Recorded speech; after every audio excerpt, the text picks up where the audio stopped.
जय Hind everyone.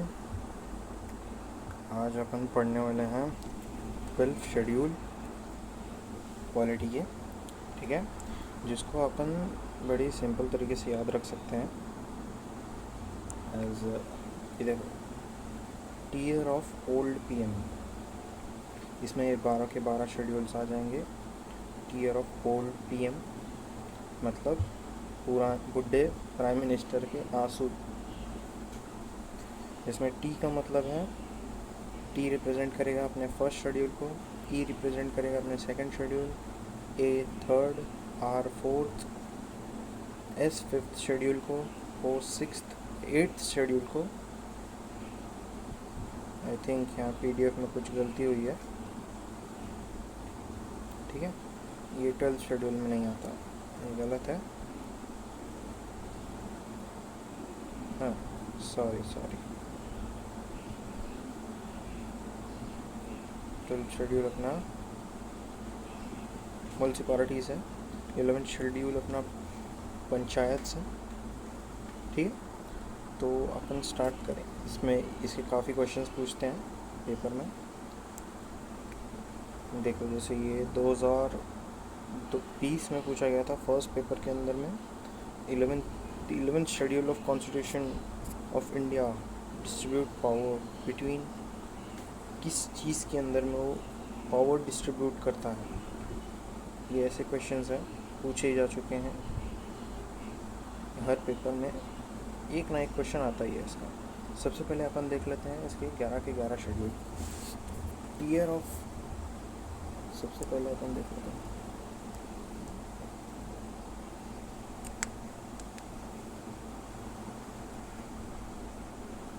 Tier. अपना topic है 12 शेड्यूल्स का, टीयर ऑफ ओल्ड पीएम। ये अपना शॉर्ट ट्रिक रहेगा।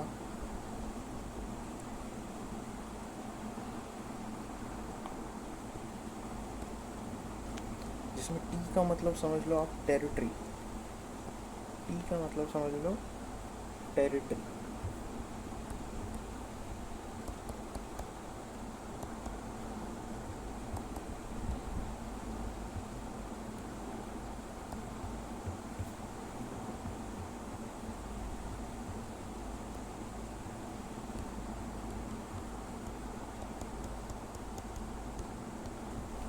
ठीक है, अब टी का मतलब ये समझ लो। इसमें टी का मतलब टेरिटरी होती है। जो शेड्यूल 1 है वो रिप्रेजेंट करता है अपने यूनियन के, यूनियन ऑफ इंडिया के लैंड को, मतलब ज़मीन को, स्टेट्स को। ये एक मास्टर लिस्ट है। जैसे जो अपना शेड्यूल 1 है वो एक मास्टर लिस्ट है जिसमें इंडिया के सारे, अपने इंडिया के देश के सारे 2 मिनट में एक चीज़ दिखाता हूँ।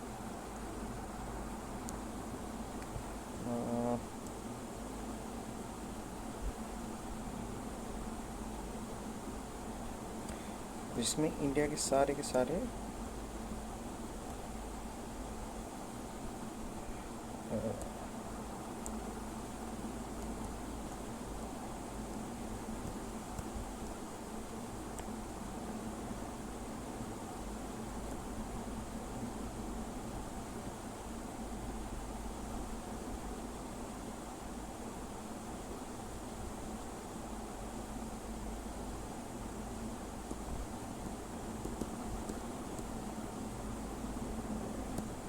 अपने इंडिया के अंदर के जितने भी स्टेट्स हैं,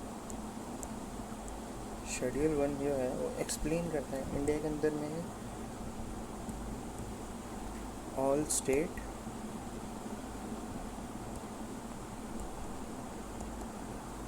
और एंड यूनियन टेरिटरी का लैंड बाउंड्री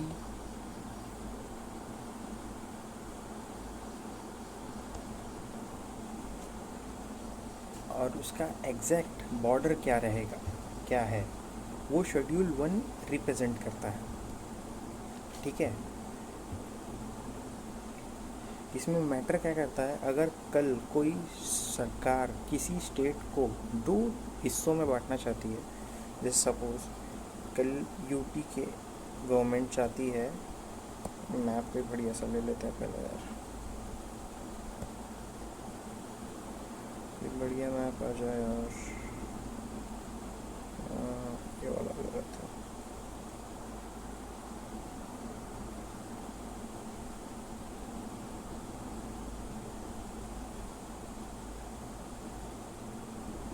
क्लियरिटी नहीं है, चलो देख लेंगे बाद में। सपोज अभी ये महाराष्ट्र है, महाराष्ट्र के दो टुकड़े करना है, कोई गवर्नमेंट आए उसको महाराष्ट्र के दो टुकड़े करने हैं, तो उसमें या फिर उसका नाम बदलना हो, तो ये आर्टिकल 1 के को बदलने की ज़रूरत नहीं पड़ेगी, वो ये शेड्यूल में थोड़ा सा बदलाव करेंगे लाइंस का, बस ये शेड्यूल को अपडेट कर देंगे कि हाँ ये शेड्यूल को इस्तेमाल करके हमने इसको तोड़ा है, शेड्यूल 1 ये बोलता है, ठीक है, शेड्यूल 1 के अंदर में ये आता है। अब यूपीएससी क्या पूछता है कि अगर शेड्यूल 1 चेंज करने के लिए शेड्यूल 1 चेंज करने के लिए कौन सा आर्टिकल ला, मतलब आर्टिकल 368 चेंज करना पड़ेगा क्या, तो आर्टिकल 368 चेंज नहीं करना पड़ेगा क्योंकि वो हैवी ड्यूटी के लिए वो बड़ा कॉन्स्टिट्यूशन लंबा प्रोसेस है उसका। आर्टिकल 378 चेंज करना मतलब बहुत बड़ी बात हो जाती है, इसको करने के लिए बहुत मशक्क़त करना पड़ेगा, जो कि पार्लियामेंट को पावर देती है कॉन्स्टिट्यूशन में बदलाव करने के लिए, यानी अमेंडमेंट करने की ज़रूरत पड़ेगी कि आर्टिकल को मतलब आर्टिकल 1 में अमेंडमेंट करने की ज़रूरत पड़ेगी क्या, नहीं करनी पड़ेगी, क्योंकि शेड्यूल 1 जो है वो हमें राइट दे रहा है कि आर्टिकल 1 को आपको बदलने की कोई ज़रूरत नहीं है, ठीक है।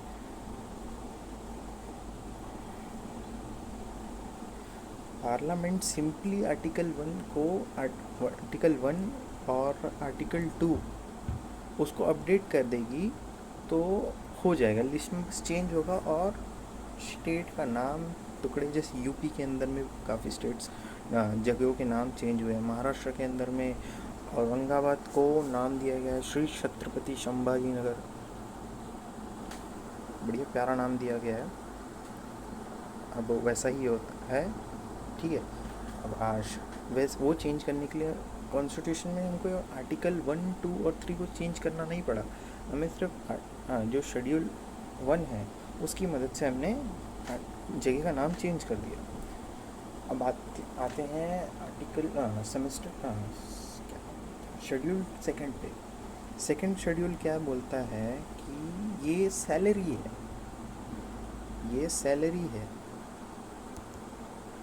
किसकी सैलरी है, तो इस सैलरी के अंदर में प्रेसिडेंट आते हैं,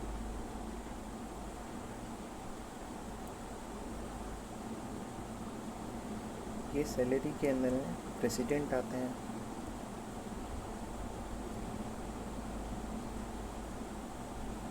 गवर्नर ऑफ स्टेट आते हैं,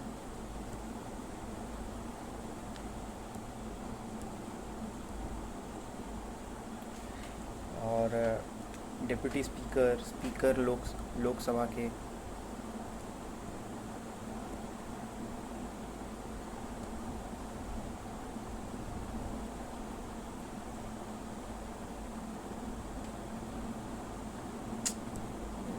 फैन अच्छे से नहीं चलता,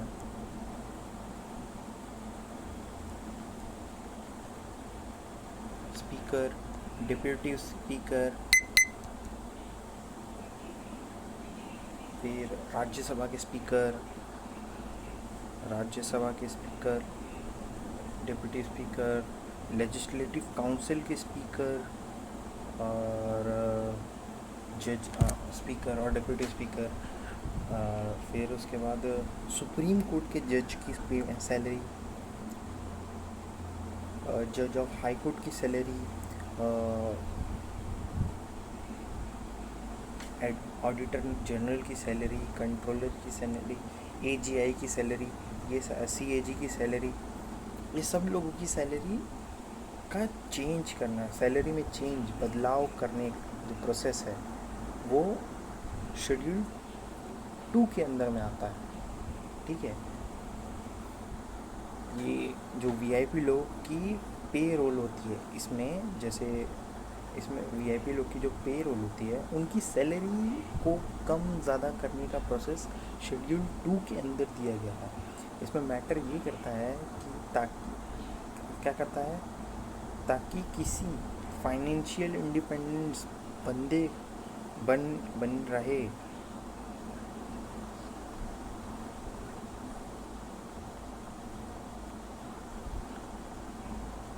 मतलब कैसे, सपोज़ कोई रूलिंग पार्टी है, वो गुस्से में आके कहीं सीएजी की सैलरी कम ना कर दे। रूलिंग पार्टी ने आया गुस्से में, हाँ नहीं ये सीएजी हमारे साथ गलत कर रहा है, सीएजी की सैलरी अब हम काट देंगे, हम गुस्से में हैं, वो कर देते हैं लोग, मतलब कर सकते हैं ना। तो उनको ऊपर नियंत्रण रखने के लिए शेड्यूल 2 आया था, ताकि हाँ आप सैलरी दे रहे हो, इससे कम नहीं होनी चाहिए। ठीक है, अब ऑडिटर जनरल की तो सैलरी डिसाइडेड नहीं है, वो बस एजीआई की सैलरी तो डिसाइडेड नहीं रहती, वो प्रेसिडेंट के ऊपर रहता है कि प्रेसिडेंट कितना सैलरी दे। पर सीएजी और एजीआई ये दोनों की सैलरी एक नियमित रहती कि हाँ आपको ये लिमिट के ऊपर देनी है।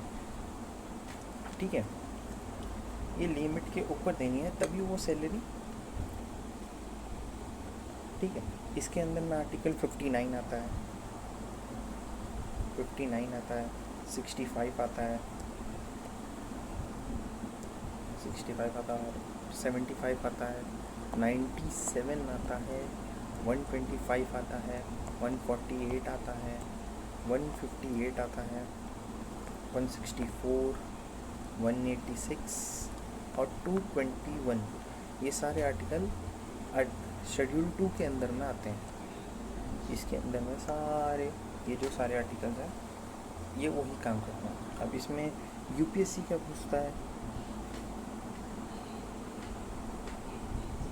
यूपी ऑप्शन, हाँ यूपीएससी पूछेगा, ऑप्शन में दे देगा प्राइम मिनिस्टर और नॉर्मल एमपीज या वाइस प्राइम प्रेसिडेंट को दिए गए, और पूछे इसमें कौन सी शेड्यूल में आते हैं।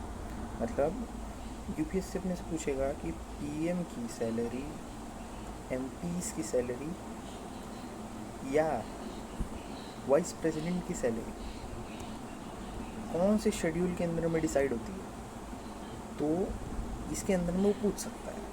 ठीक है, इसके अंदर में आते हैं क्या, नहीं आते, इसके अंदर में नहीं पता सकते, यानी सेकंड शेड्यूल के अंदर में वो लोग नहीं, उनकी सैलरी डिसाइड नहीं होती है। ठीक है, उनकी सैलरी शेड्यूल के हिसाब से नहीं होती, उनकी फिक्स्ड सैलरी होती है। ठीक है, उन सबकी सैलरी एक फिक्स्ड है। हाँ आप इतना है, सपोज़ अभी जहाँ तक मेरे हिसाब से अभी के प्रेसिडेंट प्राइम मिनिस्टर की सैलरी 2,25,000 के आसपास है। हाँ 1,66,000 के आसपास उनकी सैलरी रहती है। और एमएलएस की सैलरी जो होती है वो 3 लाख के आसपास, नहीं 50,000 के आसपास पर मंथ होती है। 50,000 से 3 लाख के बीच में उनकी सैलरी रहती है एमएलएस की। ठीक है, और एमपी की सैलरी होती है 1,24,000 पर मंथ होती है। ठीक है, फिर उसके बाद चलो आते हैं अब शेड्यूल 3 पे। शेड्यूल 3 ओथ है, ओथ है शेड्यूल 3। ओथ मतलब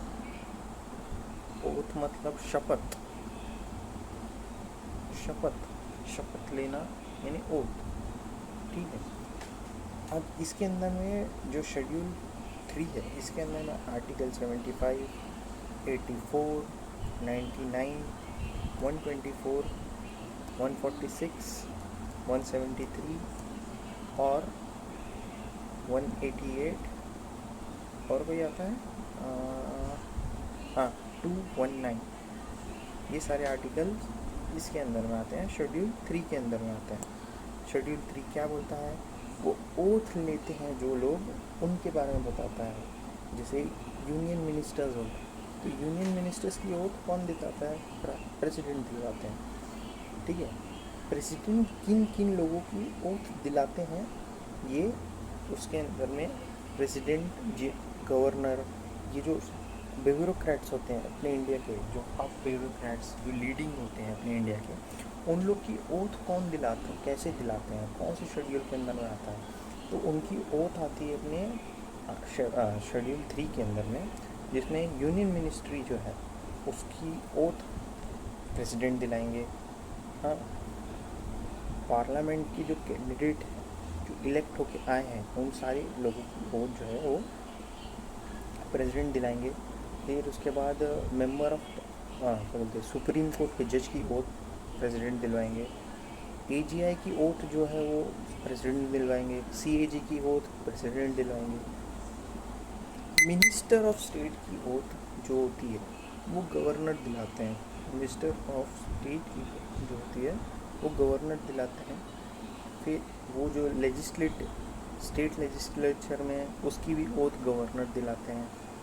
फिर जो हाई कोर्ट होती है, हाई कोर्ट जो है वो स्टेट के लिए होती है, पर उसकी जो ओथ है वो प्रेसिडेंट दिलवाते हैं।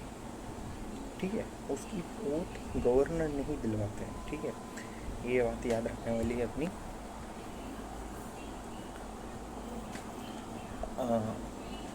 इसमें यूपीएससी क्या पूछता है कि जो जैसे आर्टिकल 60 जो है और 69 है, मतलब ये जो ओथ है ये कौन कौन दिलाता है? तो प्रेसिडेंट दिलवाते हैं। किसके द्वारा दिलवाते हैं?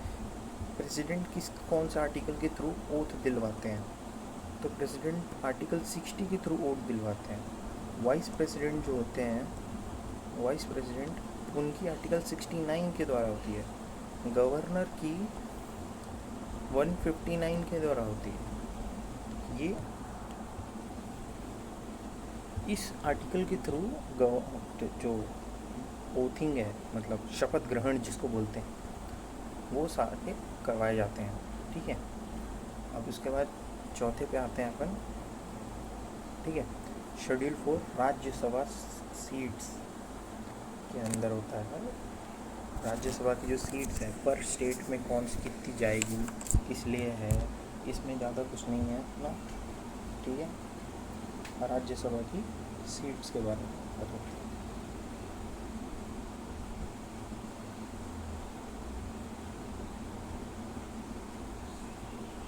राज्यसभा की सीट्स जो है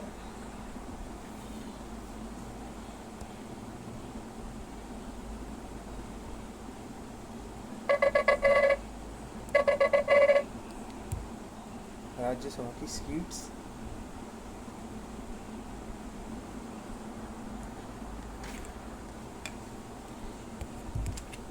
सॉरी फॉर द स्टॉपेज। हाँ, जो अपन कहाँ थे? राज्यसभा की ओथ पे थे, यानी शेड्यूल 4 पे थे, सीट्स पे थे, यानी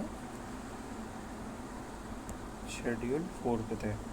तो कैसा होता है कि जो स्टेट और यूनियन टेरिटरीज़ को जो राज्यसभा, अपर हाउस जिसे बोलते हैं राज्यसभा, उसमें कितनी सीट मिलेगी उसका पूरा हिसाब किताब शेड्यूल 4 के अंदर होता है।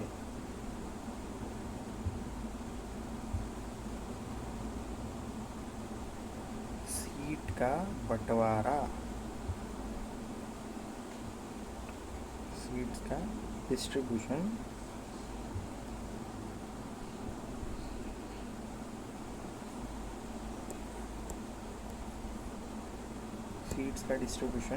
यानी अलाउंसेस, ये जो है वो शेड्यूल 4 के अंदर होता है।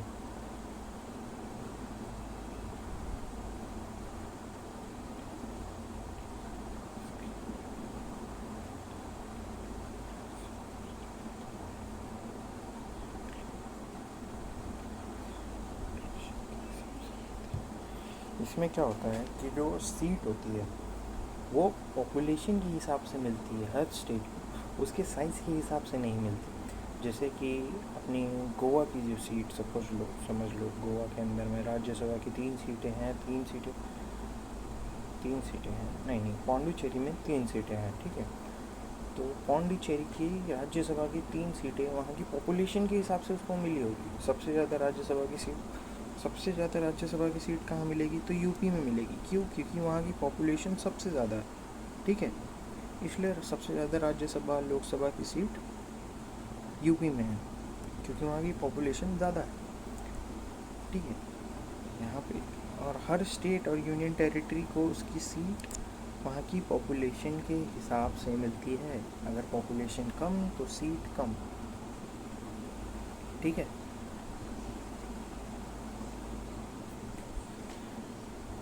अब यूपीएससी फंसाता है कि सारी यूनियन टेरिटरी के राज्यसभा के रिप्रेजेंटेटिव जो होते हैं एकदम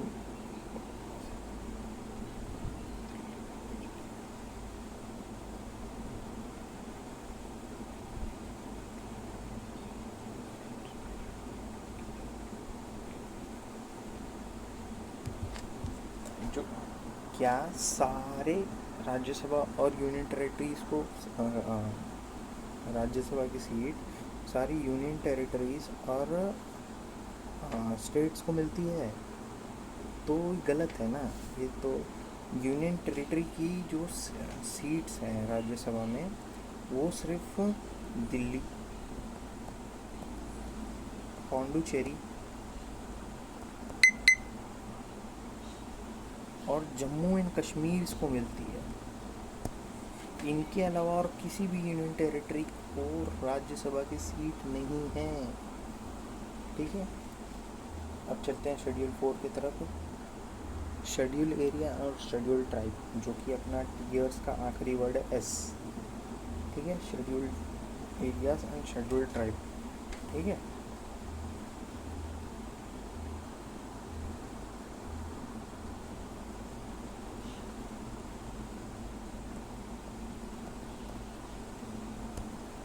ठीक है। इंडिया के जो मेन लैंड में शेड्यूल एरिया है और जो शेड्यूल ट्राइब की एडमिनिस्ट्रेशन एक ऐसा स्पेशल की अलग से एक स्पेशल रूल बुक है, ठीक है। वो रूल बुक के हिसाब को अलग से एक कॉन्स्टिट्यूशन में एक अलग से पार्ट दे दिया गया है कि हाँ उसमें कुछ बदलाव करना है हमें, तो हमें वो रूल बुक को नहीं छेड़ना पड़ेगा, ठीक है। हम सिर्फ ये शेड्यूल को एक लाइन बढ़ा देंगे, ठीक है। शेड्यूल 5 वही बोलता है, ठीक है। शेड्यूल 5 के अंदर में जैसे कोई ट्राइबल कम्युनिटी के लाइफ जीने का तरीका अलग होता है, हर किसी ट्राइबल कम्युनिटी का जीने का तरीका अलग होता है।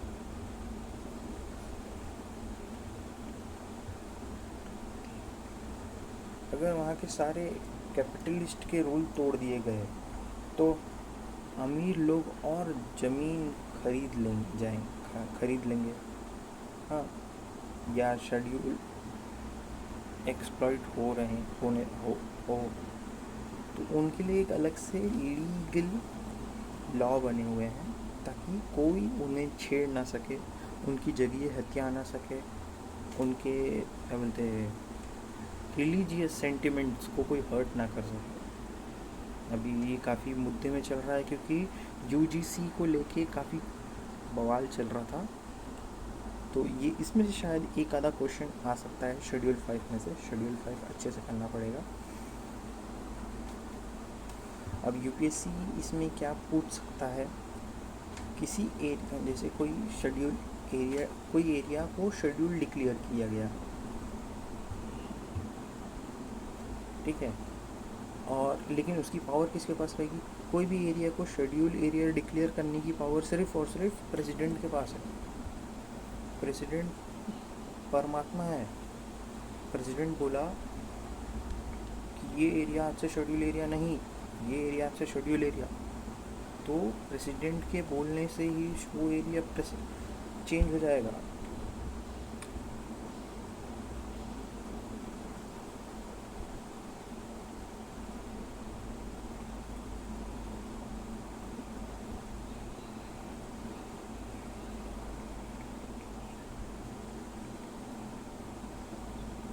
ठीक है। और ये प्रेसिडेंट जो है वो गवर्नर की एडवाइस पे करता है। ये गवर्नर बोला कि मेरे को ये, गवर्नर किसकी एडवाइस पे करता है? तो टीएसी की एडवाइस पे करता है, जो कि ट्राइबल होती है, ट्राइबल एडवाइस जरी काउंसिल, इसकी एडवाइस पे करता है, गवर्नर को मिलती है और गवर्नर प्रेसिडेंट को बोलता है, तो प्रेसिडेंट जो है वो आगे बढ़ाता है प्रोसेस, जिसके द्वारा वो एरिया को शेड्यूल एरिया और घोषित किया जाता है। ठीक है, ये हो गई अपनी सारी tribal communities except north eastern tribal communities. उसके अंदर में 4 स्पेसिफिक स्टेट आते हैं। अभी आगे बात करेंगे अपनी। आर्टिकल 6 उसी के बारे में होता है। आर्टिकल शेड्यूल 6 जो है वो इसी बारे में है, जो नॉर्थ ईस्ट स्टेट की जो ट्राइबल कम्युनिटीज़ है, ट्राइबल एरिया है नॉर्थ ईस्ट एरिया से।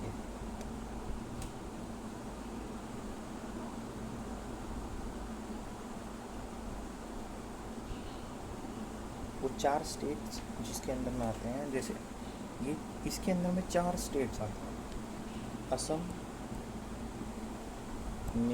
मेघालय, त्रिपुरा एंड मिजोरम। ये 4 स्टेट्स शेड्यूल 6 के अंदर में आते हैं एज अ ट्राइबल एरिया। ठीक है, ये 4 स्टेट स्पेसिफाइड हैं। यहाँ पे अल्ट्रा ऑटोनॉमिकल सेटअप है। ठीक है, आज़ादी से पहले जो कम्युनिटी का मेन लैंड इंडिया का लॉ से दूर दूर तक कोई नाता नहीं है। आज़ादी से पहले इन कम्युनिटी का इंडिया के मेन लैंड से कोई दूर दूर तक का कोई नाता नहीं है। इनको स्टेट के अंदर एक छोटा स्टेट चाहिए था। इनको स्टेट के अंदर में एक छोटा स्टेट चाहिए था। ये शेड्यूल ऑटोनॉमिकल डिस्ट्रिक्ट काउंसिल बनाता है, ADCS बनाता है। इसका मतलब क्या है कि यहाँ इतनी सारी ट्राइबल कम्युनिटी है, जैसे अब अभी असम के अंदर में, मिजोरम के अंदर में अभी बवाल चल रहा था। 2 ट्राइबल कम्युनिटी है, मिजोरम और मेघालय में। यहाँ पे 2 ट्राइबल कम्युनिटीज़ हैं। ठीक है, ये दोनों ट्राइबल कम्युनिटीज़ बवाल मचाई थी कि ये एरिया हमारा है। ठीक है, वो 2 ट्राइबल कम्युनिटीज़ को देखते हुए वो टाइम पे गवर्नमेंट ने बनाया था, 6 शेड्यूल के अंदर में रूल बनाया था कि ये चारों स्टेट्स के पास में पावर है। कि ये चारों स्टेट अपने अंदर में कितने भी डिस्ट्रिक्ट बना सकती हैं, उनके पास पावर। ये ट्राइबल कम्युनिटी के हिसाब से छोटा पार्लियामेंट भी बना लिए तो कोई दिक्कत नहीं, ऐसा है। अब इसमें यूपीएससी क्या पूछ सकता है, पूछेगा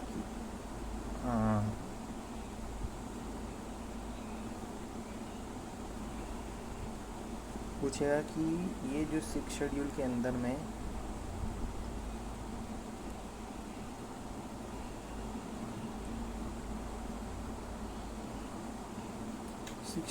अंदर में कौन कौन से स्टेट्स आते हैं, तो अपने को याद रखो AMTM, या फिर ऐसे याद रखो ATM का स्क्वायर। ठीक है, मैथ्स अच्छा है मेरा थोड़ा, तो मैं मैथ्स के लिए प्रेफर करता हूँ, तो मेरे को मैथ्स में याद हो जाता है। ठीक है,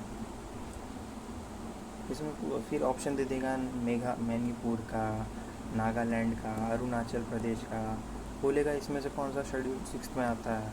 तो अपने को बताना रहना चाहिए कि इसमें से सिर्फ मणिपुर ही आ रहा है 6 शेड्यूल के अंदर में। अब इसके अंदर में 7 शेड्यूल पे आते हैं।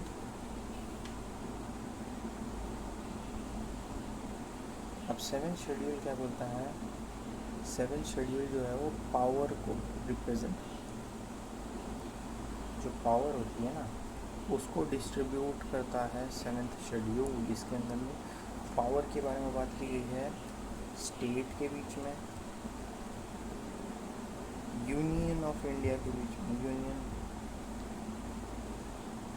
ठीक है, यूनियन ऑफ इंडिया जिनको यूनियन लिस्ट बोलते हैं। इसके अंदर में 3 लिस्ट दी गई है। फर्स्ट है ये फर्स्ट आती है, ये सेकंड होती है स्टेट लिस्ट, और थर्ड जो होती है वो होती है अपनी कॉन्सेंट्रल लिस्ट, जो कि होती है यूनियन लिस्ट से कनेक्टेड होती है। उसके 100 सब्जेक्ट होते हैं, जिसके ओरिजिनली 97 सब्जेक्ट्स हैं, उसके भी 100 सब्जेक्ट होते हैं। और स्टेट लिस्ट के पास में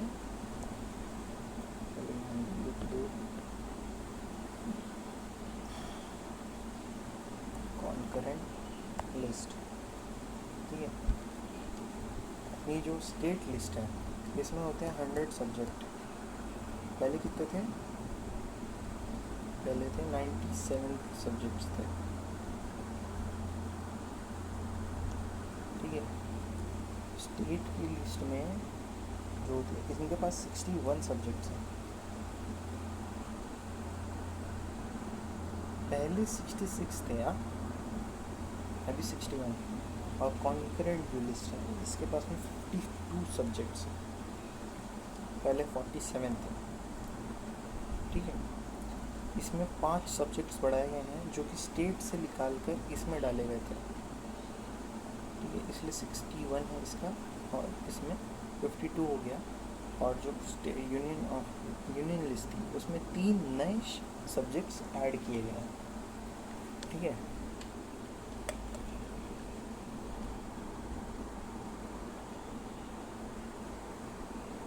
ये अपने फंडामेंटल स्ट्रक्चर की आत्मा है। ये 3 लिस्ट में बताते हैं कि जैसे स्टेट और सेंटर आपस में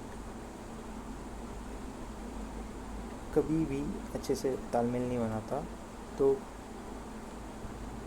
जो पुलिस है, एजुकेशन है, वो अलग अलग नहीं होगी, वो साथ में ही चलेगी। जो स्टेट के हिसाब से चलेगी एजुकेशन, पुलिस की आज जो पुलिस है वो पुलिस के हिसाब से स्टेट की पुलिस स्टेट के हिसाब से चलेगी, सेंट्रल की पुलिस सेंट्रल के हिसाब से चलेगी, स्टेट की एजुकेशन स्टेट के हिसाब से होगी, सेंट्रल एजुकेशन सेंट्रल के हिसाब से होगी। जस्ट लाइक अभी जैसे CBSE है, CBSE जो है वो सेंट्रल लेवल एग्जामिनेशन है, और स्टेट जो होती है वो SSC जो है वो महाराष्ट्र स्टेट्स के अंदर की एजुकेशन लेवल है, वो महाराष्ट्र के अंदर की एजुकेशन लेवल है। वो CBSE लेवल, मतलब CBSE और स्टेट का जो होता है वो स्टेट के हिसाब से स्टेट डिसाइड करता है कि हाँ मेरे स्टेट में ये पढ़ाना है, और CBSE जो होता है वो सेंट्रल गवर्नमेंट डिसाइड करती है कि हाँ मेरे देश में ये पढ़ाना है, ठीक है।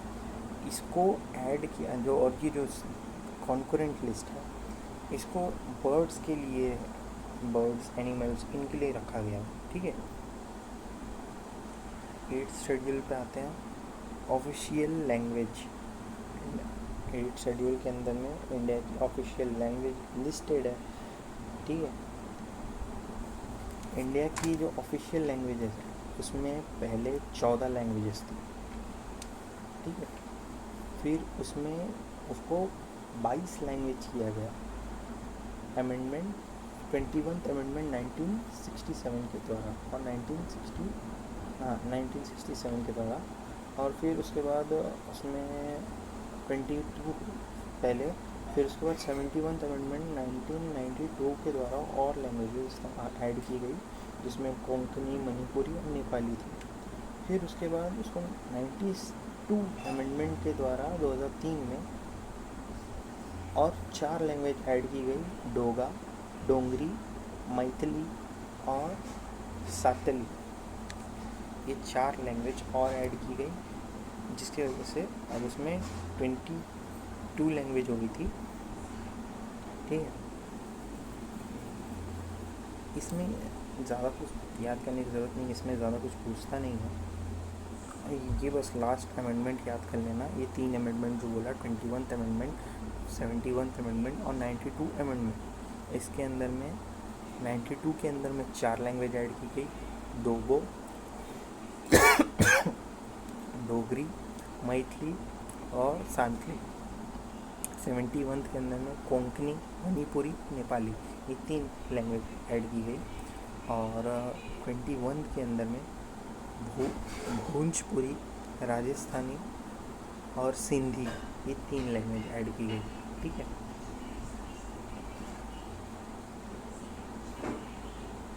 नहीं, अभी जो 22 लैंग्वेज है इसके अंदर में भोजपुरी और राजस्थानी, ये 2 लैंग्वेज इसके अंदर में नहीं है। ये याद रखने वाली चीज़ है।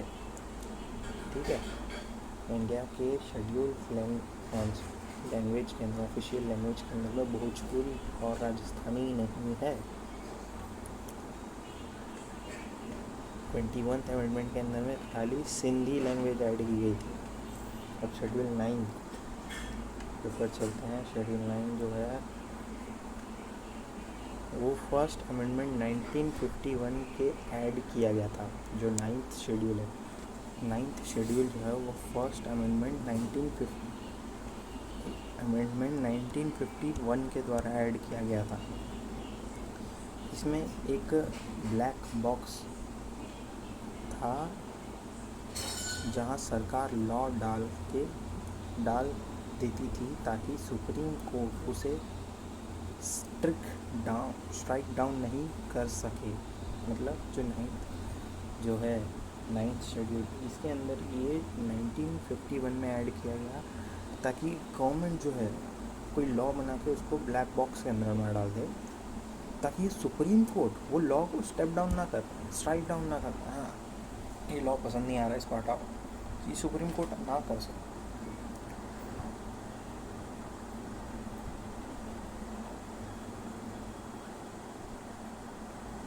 आज़ादी के बाद गरीबी ख़त्म करने के लिए ये ऐड किया गया था ये सिस्टम।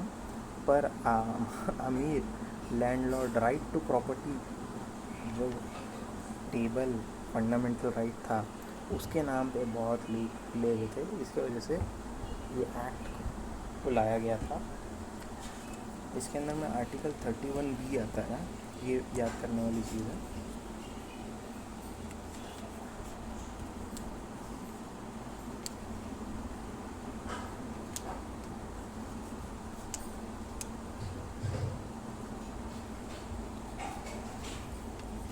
अब 3 लॉ शेड्यूल और बच रहे हैं। एंटी डिपेंडेंट लॉ वाला शेड्यूल 10, ठीक है, और शेड्यूल 11 पंचायत राज, और शेड्यूल 12 म्यूनसिपालिटीज़। जो शेड्यूल 10 है इसमें क्या, ये अमेंडमेंट 52 के द्वारा ने, ये जो 10th शेड्यूल है ये 52 अमेंडमेंट के द्वारा 1985 में ऐड किया गया था। ठीक है, एंटी डिपेंडेंट लॉ बोलते हैं इसे, जो दल बदलू बोलते हैं, दल बदलू लॉ। इसमें क्या होता है कि एक पार्टी से जो मेंबर ऑफ पार्लियामेंट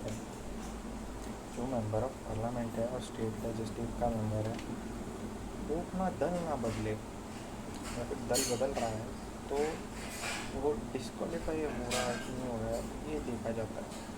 ठीक है, इसलिए ये लॉ आया था।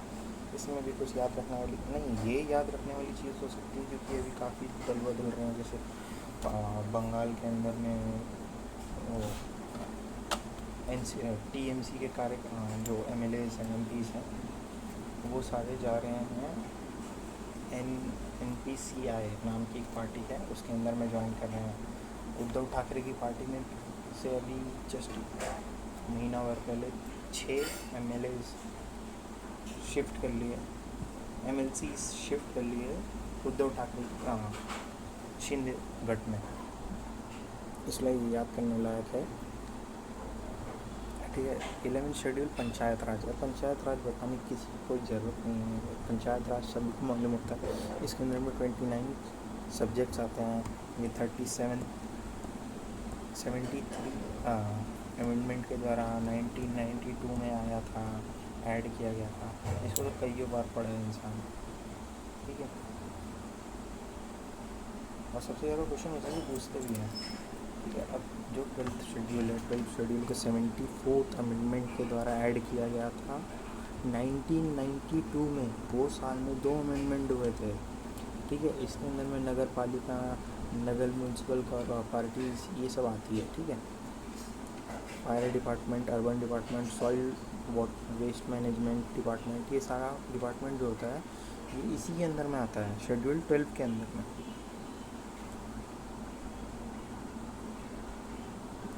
ट्वेल्थ के अंदर में ये सब कुछ आता है, ठीक है। और इसमें कुछ बताने लायक नहीं है, अभी इसके लिए चलते हैं। Bye bye, tata, see you.